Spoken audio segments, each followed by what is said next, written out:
আসসালামু আলাইকুম রহমতুল্লাহি বারাকাত। সবাই কেমন আছেন? আশা করি আলহামদুলিল্লাহ ভালো আছেন। আমি আলহামদুলিল্লাহ ভালো আছি। এটা হচ্ছে যে একটা সফরের ভিডিও। আমার সফর ছিল ফেব্রুয়ারি 2, 3, 4 বিশ্ব ইজতেমা ময়দান থেকে, যেটা হলো আমাদের তত্ত্বাবধানে যে ইজতেমা হয়েছে। ইজতেমার ময়দান থেকে আমি আল্লাহর রাস্তায় বের হয়েছিলাম চিল্লায় 40 দিনের জন্য। আমরা 15 জন সাথে ছিলাম। আমাদের সফর ছিল ভোলা মোহনপুর থানায়।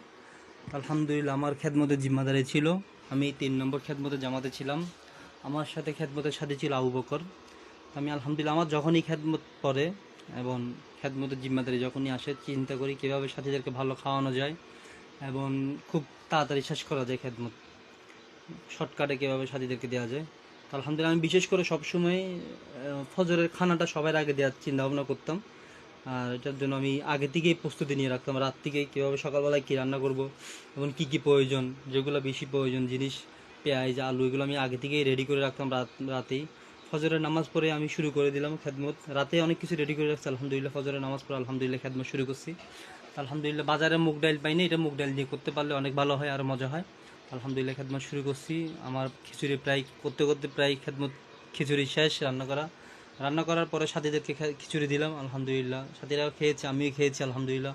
আশা করি আলহামদুলিল্লাহ অনেক মজা হয়েছে। আপনারাও বাড়িতে এবং সফরে ট্রাই করবেন, চেষ্টা করবেন।